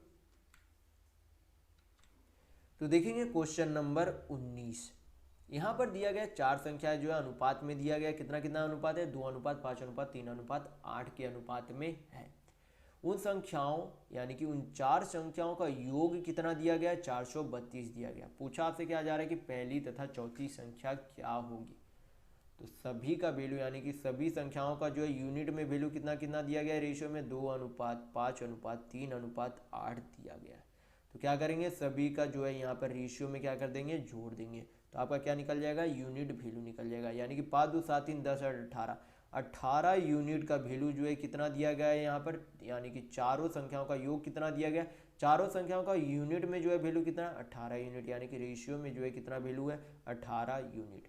टोटल जो है योग जो है कितना दिया गया 432 दिया गया। तो यहाँ पर से आपका क्या निकल जाएगा, 1 यूनिट का वैल्यू क्या निकल जाएगा, 1 यूनिट का वैल्यू। तो काटते हैं यहाँ पर, तो 18 दूनी 36 4 3 7, यानी कि 18 चौक 72। तो 1 यूनिट का वैल्यू कितना आ गया 24 आ गया। तो आपसे पूछा क्या जा रहा है, पहली तथा चौथी संख्याओं का योग क्या होगा। तो पहली संख्या जो है यूनिट में वैल्यू कितना है 2 है, चौथी संख्या यूनिट में वैल्यू कितना 8 है, यानी कि टोटल कितना हो जाएगा, तो 8 2 10 हो जाएगा। टोटल जो है पहली और चौथी संख्या यानी कि पहली और चौथी संख्या का जो है यूनिट में वैल्यू यानी कि यूनिट में जब जोड़ेंगे, रेशियो का यूनिट जब जोड़ेंगे तो कितना वैल्यू हो जाएगा 10 यूनिट, कितना हो जाएगा 10 यूनिट। तो 1 यूनिट का वैल्यू 24 है, तो हमें निकालना क्या 10 यूनिट का वैल्यू। तो 10 यूनिट का निकालने के लिए वैल्यू क्या करेंगे, 24 में 10 का मल्टीप्लाई करेंगे तो क्या आ जाएगा 240, यानी कि पहली तथा चौथी संख्याओं का योग कितना है 240 है, यानी कि आपका ऑप्शन नंबर 3 बिल्कुल सही होगा। तो चलिए बढ़ते हैं नेक्स्ट क्वेश्चन की ओर। तो देखेंगे क्वेश्चन नंबर 20। तो बोर्डमास थ्योरम आपको इस वीडियो में बता चुका हूँ कि क्या होता है। तो बोर्डमास थ्योरम आपको सिंप्लीफिकेशन बनाने के लिए हमेशा पता होना चाहिए। तो क्या करेंगे, सबसे पहले यहाँ पर जो है दोनों जो है ब्रैकेट का सारा हल कर लेते, तो इस ब्रैकेट का जो है हल करेंगे तो क्या हो जाएगा, यहाँ पर हल करेंगे तो आपका कितना हो जाएगा 1/2 है माइनस 1/4। भाग को जब गुना में चेंज किया जाता है तो सामने वाली संख्या क्या हो जाती है, उल्टा हो जाती है। यानी कि 1/8 को क्या लिखेंगे, 8 लिखेंगे। तो 4 से 8 को काटेंगे, यानी कि 8 को 4 से काटेंगे तो कितना बार में चला जाएगा, 2 बार में। यानी कि कितना आ गया 1/2 माइनस 2। तो जब इसे हल करेंगे तो आपका कितना आ जाएगा 2 एलसीएम माइनस 1 माइनस 4, तो आपका कितना आ जाएगा -3/2। यानी कि ब्रैकेट का अंदर का वैल्यू कितना आ गया 3/2 आ गया, और इधर का वैल्यू कितना आ जाएगा 2288 आ जाएगा। यानी कि इसे जो है नीचे सारा लिखते हैं तो 88 माइनस 44 भागा 88, फिर आगे आपका क्या है ऑफ है, ऑफ के बाद जो है वैल्यू कितना दिया गया -3/2 है। कितना -3/2 है। क्या करेंगे सारा हल करते हैं इसे, तो 88 माइनस 44, यहाँ पर क्या हो जाएगा आपका गुना हो जाएगा। तो जब गुना होगा तो क्या करेंगे यहाँ पर काटेंगे तो 44 दूनी 88, आपका क्या आ जाएगा माइनस। तो यहाँ पर क्या है सब जो है यहाँ पर गुना, यानी कि माइनस माइनस यहाँ पर क्या हो जाएगा प्लस हो जाएगा। क्या हो जाएगा माइनस माइनस प्लस हो जाएगा। और नीचे जो आपका क्या आ जाएगा 44 इंटू 3 आ जाएगा। क्या आ जाएगा आपका 44 इंटू 3, क्योंकि ये जो है टोटल क्या हो रहा है गुना हो रहा है। टोटल गुना होगा, गुना होके जो है क्या आ जाएगा भाग के नीचे चला आएगा। तो क्या हो जाएगा नीचे 44/3, यानी कि 44 कट गया। आपका कितना आ गया 88 प्लस 1 क्या करेंगे 3 करेंगे, तो कितना आ जाएगा 8 या 24 1 25, हाथ में 2 8 या 24 और 2 कितना हो जाता है 26, यानी कि 265/3 जो है क्या आ जाता है इस सिंप्लीफिकेशन का आंसर आता है। यानी कि आपका ऑप्शन नंबर 4 बिल्कुल सही है। तो आपको हमेशा जो है सिंप्लीफिकेशन ध्यानपूर्वक जो है परीक्षाओं में बनाया करेंगे। तो चलिए बढ़ते हैं नेक्स्ट क्वेश्चन की ओर। तो देखेंगे क्वेश्चन नंबर 21। यहाँ पर दिया गया कि पहली वस्तु का विक्रय मूल्य यानी कि एसपी कितना है 470 रुपये है, तथा दूसरी वस्तु का क्रय मूल्य यानी कि सीपी कितना है 470 रुपये है। पहली वस्तु का यहाँ पर क्या दिया गया था विक्रय मूल्य 470 और दूसरी वस्तु का क्रय मूल्य यानी कि सीपी कितना दिया गया 470 दिया गया। फिर बोला गया कि पहली वस्तु यानी कि पहली वस्तु पर जो है 20% का लाभ, यहाँ पर लाभ नहीं होगा, यहाँ पर आपका क्या होगा हानि होगा। यानी कि पहली वस्तु पर जो है क्या हुआ 20% की हानि हुई और दूसरी वस्तु पर 20% की यहाँ पर आपका हानि नहीं होगा, यहाँ पर आपका क्या होगा लाभ होगा। दोनों जो है यहाँ पर उल्टा हो गया था। तो यहाँ पर क्या पहली वस्तु को जो है यानी कि पहली वस्तु पर जो है क्या हुई थी 20% की हानि और दूसरी वस्तु को जो है क्या किया गया 20% के लाभ पर बेचा गया। तो आपसे पूछा गया है कि कुल लाभ अथवा हानि प्रतिशत क्या होगा। क्या करेंगे सबसे पहले यहाँ पर पहला वस्तु इधर आपका दूसरा वस्तु मान लेते हैं। पहले वस्तु का सीपी और एसपी यानी कि क्रय मूल्य और विक्रय मूल्य, उसी तरीके से दूसरे वस्तु का सीपी और एसपी यानी कि दूसरे वस्तु का क्रय मूल्य और विक्रय मूल्य। तो पहले वस्तु को जो है क्या किया गया 20% के हानि पर बेचा गया। क्या किया गया 20% के हानि पर बेचा गया, यानी कि परसेंट को जब फ्रैक्शन में चेंज करेंगे तो कितना आ जाएगा 1/5 आ जाएगा। यानी कि 5 यूनिट की कोई वस्तु जो है 1 यूनिट की क्या कर दी गई उसमें हानि पर बेच दिया गया। क्या किया गया 5 यूनिट का कोई वस्तु यानी कि 5 यूनिट का कोई सीपी जो है 4 यूनिट में बेच दिया गया, यानी कि 1 यूनिट की हानि पर उसे क्या कर दिया गया बेच दिया गया। तो यहाँ पर पहली वस्तु का यहाँ पर दिया क्या गया था 470 रुपया विक्रय मूल्य दिया गया था। क्या दिया गया था पहली वस्तु का 470 रुपये विक्रय मूल्य दिया गया था, यानी कि 4 यूनिट बराबर जो है कितना है 470 रुपया है।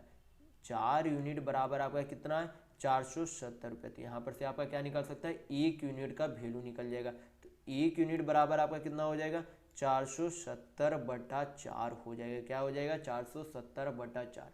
हमें निकालना क्या है सीपी यानी कि क्रय मूल्य निकालना है किसका पहला वस्तु का। तो पहला वस्तु का जो है सीपी निकालने के 1 यूनिट का वैल्यू कितना है 470/4 है। तो 5 यूनिट का वैल्यू निकालने के लिए क्या करेंगे 470/4 इंटू 5 कर देंगे। 1 यूनिट का वैल्यू अगर 470/4 है तो 5 यूनिट का वैल्यू निकालने के लिए क्या करेंगे 470/4 इंटू 5 कर देंगे। तो इसे हल करेंगे तो आपका क्या निकल जाएगा पहले वस्तु का सीपी यानी कि क्रय मूल्य निकल जाएगा। हल करते 2 से काटेंगे 2 दूनी 4, यहाँ पर आपका हो गया 23 दूनी 46 और 2 पच्चे 10, यानी कि आपका कितना आ गया तो 235 इंटू 5/2 करेंगे तो आपका क्या आ जाएगा सीपी आ जाएगा। तो 5 पच्चे 25 2 23 बचे आपका हो जाएगा 115 2 117। तो 117 को जब 2 से भाग देंगे तो यहाँ पर हो गया आपका 2 पच्चे 10 2 8 16 214.5, यानी कि पहले वस्तु का जो है सीपी यानी कि क्रय मूल्य कितना आ गया 587.5, कितना आ गया 587.5।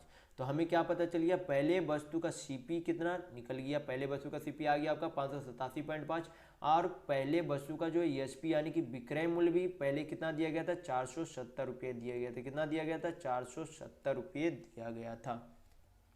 तो यहाँ पर से हमें पता क्या चल गया, पहले वस्तु का सीपी भी पता चल गया और दूसरे वस्तु का एसपी भी पता चल गया। तो अब क्या करेंगे, दूसरे वस्तु का सीपी और एसपी पता करेंगे। तो दूसरे वस्तु का जो है क्या किया गया था, 20% के लाभ पर बेचा गया। क्या किया गया, 20% के लाभ पर बेचा गया। तो 20% जब फ्रैक्शन में चेंज करेंगे तो कितना आ जाएगा 1/5, कितना आ जाएगा 1/5, यानी कि 5 की कोई वस्तु जो है 1 यूनिट के लाभ में बेच दी गई, यानी कि 5 यूनिट का कोई वस्तु जो है कितना में बेच दिया गया 6 में बेच दिया गया। तो दूसरी वस्तु का जो है रुपये में क्या दिया गया था, क्रय मूल्य यानी कि क्या दिया गया था सीपी दिया गया था, यानी कि 5 यूनिट का वैल्यू जो है कितना दिया गया था 470 रुपया दिया गया था। तो 1 यूनिट का वैल्यू यहाँ पर से निकल सकता है। तो 1 यूनिट का वैल्यू कितना हो जाएगा, 5 से काटेंगे जब 470 को तो कितना बार में चला जाएगा 5 × 45, 2 बचा तो 5 चौक 20, यानी कि 1 यूनिट का वैल्यू कितना आ गया 94 आ गया। तो इससे हमें क्या पता चल जाएगा 6 यूनिट का वैल्यू पता चल जाएगा। तो 6 यूनिट का वैल्यू जब निकाल देंगे तो आपका क्या निकल जाएगा, दूसरे वस्तु का विक्रय मूल्य यानी कि एसपी पता चल जाएगा। तो क्या करेंगे 6 में 94 गुना कर देंगे। तो यहाँ पर कितना आएगा 6 चौक 24, 2 9 चौक 54 और 2 56, यानी कि दूसरे वस्तु का जो है एसपी यानी कि विक्रय मूल्य कितना आ गया 564, और दूसरे वस्तु का जो है सीपी कितना दिया गया था, सीपी आपका दिया गया था 470 रुपये दिया गया था। यानी कि पहले वस्तु का सीपी और एसपी यानी कि क्रय मूल्य विक्रय मूल्य पता हो गया, दूसरे वस्तु का भी क्रय मूल्य और विक्रय मूल्य प्राप्त हो गया। तो क्या करेंगे, यहाँ पर पूछा जा रहा है कि लाभ अथवा हानि कितने प्रतिशत की हुई। तो सबसे पहले लाभ या हानि निकालने के लिए क्या करना पड़ेगा, टोटल सीपी और टोटल एसपी निकालना पड़ेगा। क्या करना पड़ेगा, टोटल सीपी और टोटल एसपी। तो टोटल जो है सीपी यानी कि क्रय मूल्य कितना हो जाएगा, तो जब 587.5 और 470 को जोड़ेंगे तो कितना आएगा यहाँ पर, तो 7 हो जाता है, 8 7 15, 5 4 9 1 10, यानी कि 1057.5 जो आपका क्या है टोटल सीपी यानी कि कुल विक्रय मूल्य है। टोटल एसपी यानी कि कुल यानी कि टोटल सीपी यानी कि कुल क्रय मूल्य है। कुल विक्रय मूल्य जो यहाँ पर जोड़ेंगे तो कितना आ जाएगा, यहाँ पर जो है पहले वस्तु का जो है कितने में 470 रुपये में और दूसरे वस्तु जो है कितना 564 में। तो दोनों को जोड़ेंगे तो कितना हो जाएगा 4 7 6 13, हाथ में 1 5 4 9 1 10, यानी कि दोनों वस्तुओं को जो है बेचा जाता है 1034 रुपये में, लेकिन उसे खरीदा गया था कितना में 1057.5 रुपये में खरीदा गया था। तो यहाँ पर आपको साफ दिख रहा है कि क्या हुआ, हानि हुआ है, क्योंकि खरीदा अधिक रुपये में, बेचा उसे जो है क्या कर दिया गया, उसे कम रुपये में बेच दिया गया। तो हानि यहाँ पर कितना हो रहा है, तो लॉस जो है यहाँ पर आपका कितना हो रहा है, तो 0.5, जब 1057.5 में से क्या माइनस करेंगे, जब तक 1034 को माइनस करेंगे तो आपका क्या निकल जाएगा, लॉस निकल जाएगा। तो यहाँ पर माइनस करेंगे तो 0.5, 7 में से 4 गया तो 3, यहाँ पर 5 में से 3 गया तो 2, यानी कि 23.5 का जो है क्या हो रहा है, हानि हो रहा है। लेकिन यहाँ पर परसेंट में पूछा जा रहा है तो क्या करेंगे, इसे परसेंट में चेंज करेंगे। तो परसेंट जो है यानी कि लाभ प्रतिशत या फिर हानि प्रतिशत निकालने के लिए क्या किया जाता है, नीचे सीपी लिखा जाता है। तो नीचे सीपी लिख देंगे, तो 575, यहाँ पर 0.5 है, परसेंट में चेंज करने के लिए 100 से मल्टीप्लाई करते हैं। तो इसे हल करेंगे तो पॉइंट जो है दोनों चला जाएगा, फिर आपका कट जाएगा। यहाँ पर 5 से काटेंगे तो 5 चौक 20, 5 सत्ते 35, यहाँ पर 5 दूनी 10, 5 दूनी 10, 1 15 25 75 बार में कटता है। फिर यहाँ पर काटेंगे 5 से, 5 दूनी 10 20, 5 चौक 20, 5 दूनी 10, 5 तिया 15, 47 से जो है कितना बार में चला जाएगा, 9 बार में, यानी कि आपका कितना आ गया 20/9 आ गया। कितना आ गया 20/9। तो जब इसे परसेंट में चेंज करेंगे तो कितना आ जाएगा 9 दूनी 18, फिर 9 दूनी 18, फिर 9 दूनी 18, यानी कि 2.22% का जो है क्या हो रहा है, लॉस यानी कि हानि हो रहा है। दोनों वस्तुओं को बेचने पर कितने की हानि हो रही है, 2.22% की, यानी कि आपका ऑप्शन नंबर 2 बिल्कुल सही होगा। अगर आपको ये प्रश्न समझ में नहीं आया तो 1-2 बार रिपीट करके आप इसे जरूर देखें, आपको जो है अवश्य इससे जो है आपको समझ में आ जाएगा। तो चलिए बढ़ते हैं नेक्स्ट क्वेश्चन की ओर। तो देखेंगे क्वेश्चन नंबर 22। यहाँ पर दिया गया है कि 11,700 रुपये की एक राशि चक्रवृद्धि ब्याज दर से 2 वर्षों में कितना हो जाती है, 16,848 रुपया हो जाती है। तो आपसे पूछा जा रहा है यदि ब्याज का संयोजन वार्षिक किया गया है तो ब्याज दर यानी कि रेट यानी कि दर क्या होगी। तो आपको फॉर्मूला पता होना चाहिए कि क्या होता है, P into 100 plus R by 100 पे पावर T यानी कि समय इक्वल टू आपका क्या हो जाता है, अमाउंट। तो P से आपका हो गया प्रिंसिपल यानी कि मूलधन, R से रेट यानी कि दर, T से टाइम यानी कि समय, A से अमाउंट यानी कि मिश्र धन होता है। तो प्रिंसिपल यानी कि मूलधन कितना दिया गया, 11,700 रुपया दिया गया। कितना दिया गया, 11,700 रुपया। यहाँ पर हमें निकालना क्या है, आर यानी कि रेट निकालना है। तो यहाँ पर आर को जो यानी कि रेट को क्या कर देंगे, आर से डिनोट कर देंगे। समय कितना दिया गया, 2 वर्ष यानी कि 2 साल दिया गया। तो पावर यहाँ पर क्या हो जाएगा, 2 हो जाएगा। अमाउंट यानी कि मिश्र धन कितना दिया गया, 16,848 रुपया दिया गया। तो कितना हो जाएगा, यहाँ पर लिख देंगे 16,848। कितना, 16,848 हो जाएगा। तो इसे हल करेंगे तो आपका क्या निकल जाएगा, रेट यानी कि दर निकल जाएगा। तो हल करते हैं यहाँ पर, तो 100 प्लस R बटा 100 पे पावर आपका हो गया 2, यहाँ पर 16,848, नीचे में क्या आपका आ जाएगा 17 11 यानी कि 11,1700। तो 13 से जो है यहाँ पर आपका 117 कटेगा, तो 13 नमा 117 और ऊपर में 13 1 3, 13 दूनी 26, 12 13 नमा 117, फिर 4 3 7 13 6 78। 9 से भी जो है दोनों संख्याएं कट रही है तो काट देंगे यहाँ पर, 9 से 100 बार में चला जाएगा नीचे। और ऊपर जो है 9 1 3 9 चौक 36, 9 चौक 36।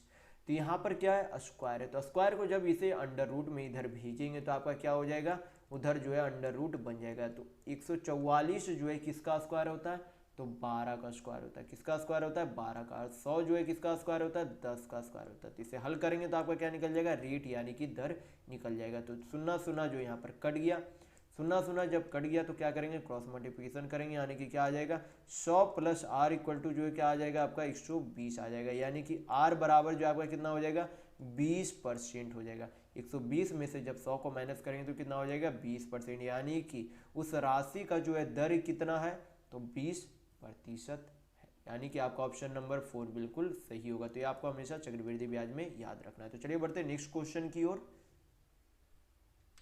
तो देखेंगे क्वेश्चन नंबर 23। ये जो आपका ग्राफ में दिया गया है, क्या दिया गया है, वार्षिक जो है कॉफ़ी का उत्पादन दिया गया है। आपसे पूछा गया है कि वर्ष 2009 से 2011 तक कॉफ़ी का औसत उत्पादन क्या है।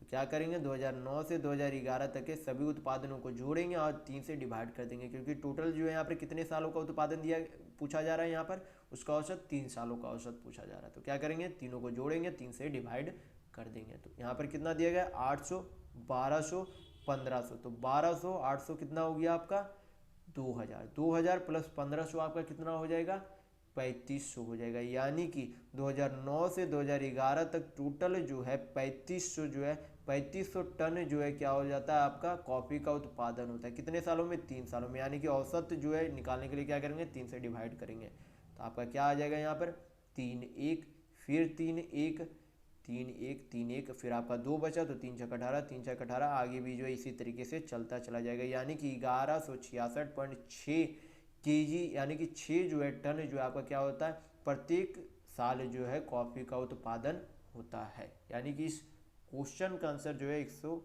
यानी कि 1166.6 आंसर सही होगा। तो चलिए बढ़ते हैं नेक्स्ट क्वेश्चन की ओर। तो देखेंगे क्वेश्चन नंबर 24।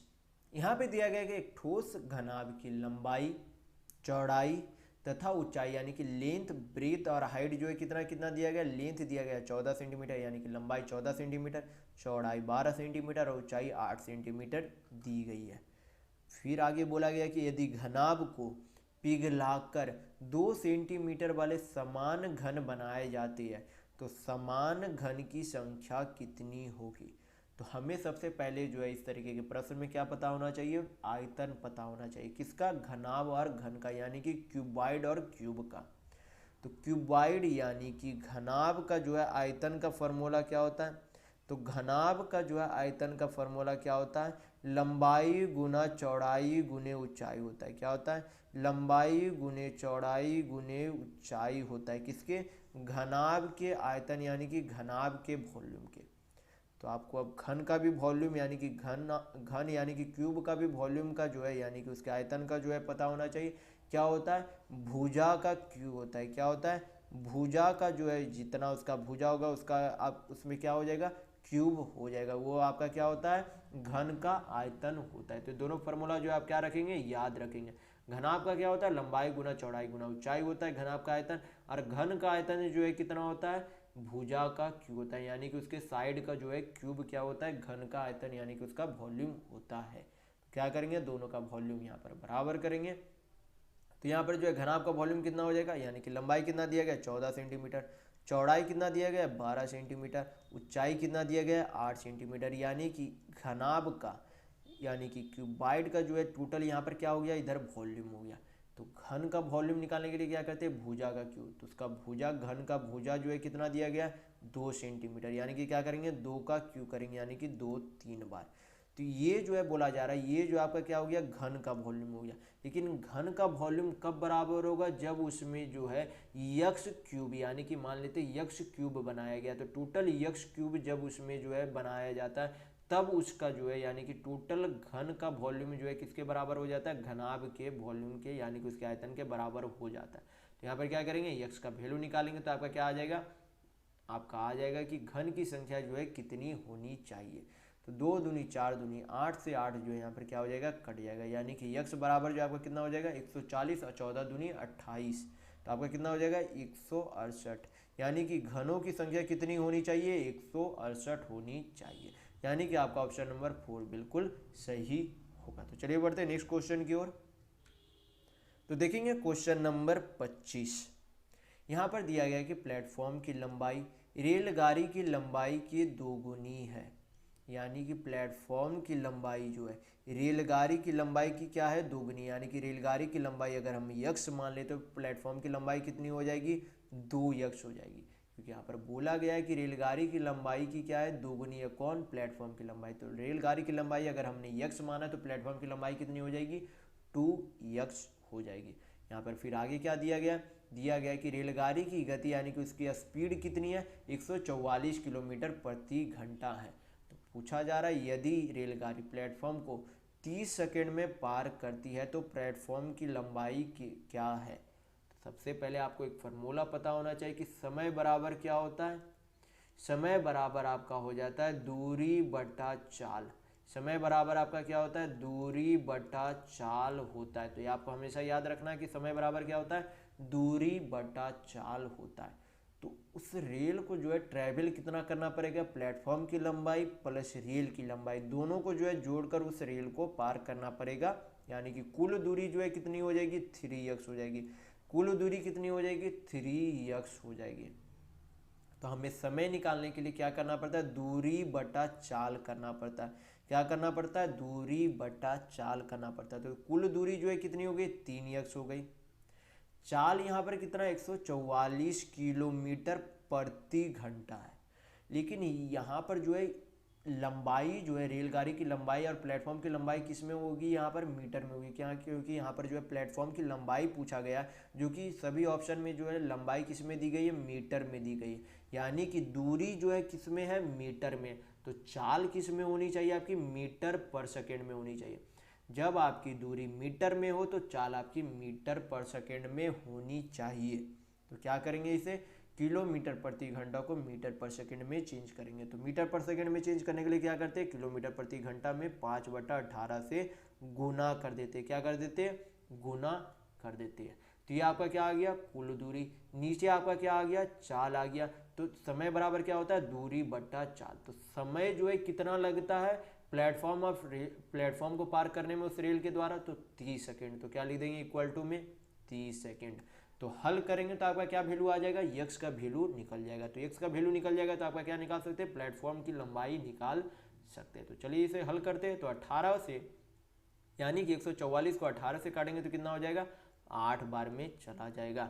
यानी कि 3x बराबर जो है कितना हो जाएगा, 15 8 120, 12 3 36। यानी कि कितना हो जाता है 36। यानी कि यहाँ पर जो है यहाँ पर इसे सॉल्यूशन कर लेते हैं। यहाँ पर 3 से जो है यहाँ पर क्या करेंगे, यहाँ पर जो है पहले काट लेते, 3 से जो है कितना बार में चला जाएगा, 10 बार में चला जाएगा, यानी कि यक्स का वैल्यू कितना आ जाएगा, 8 पचे 40 यानी कि 400 आ जाएगा। कितना आ जाएगा, 400, यानी कि यक्स का वैल्यू कितना आ गया, 400 आ गया। तो हमें पूछा क्या जा रहा है, प्लेटफॉर्म की लंबाई। तो प्लेटफॉर्म की लंबाई हमने कितना माना था, 2x माना था।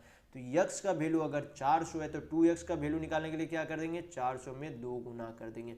तो कितना आ जाएगा आपका, 4 दूनी 800, यानी कि प्लेटफॉर्म की लंबाई जो है कितनी हो गई, 800 मीटर की है, यानी कि आपका ऑप्शन नंबर 2 बिल्कुल सही होगा। तो ये फॉर्मूला आपको हमेशा याद रखना कि समय बराबर क्या होता है, दूरी बटा चाल होती है। तो चलिए इस वीडियो में बस इतना ही। अगर आपको वीडियो पसंद आया तो लाइक कीजिएगा, नए हैं तो चैनल को सब्सक्राइब जरूर कर लीजिएगा। ये हमारा सोशल मीडिया प्लेटफॉर्म है, आप हमसे यहाँ भी जुड़ सकते हैं। इसके लिंक आपको इस वीडियो के डिस्क्रिप्शन बॉक्स में मिल जाएंगे। और इस वीडियो को अपने दोस्तों के साथ शेयर करना बिल्कुल भी नहीं भूलिएगा, ताकि उन्हें भी जो है इस वीडियो से लाभ मिल सके। तो इस वीडियो में बस इतना ही, मिलते हैं अगले वीडियो में, तब तक के लिए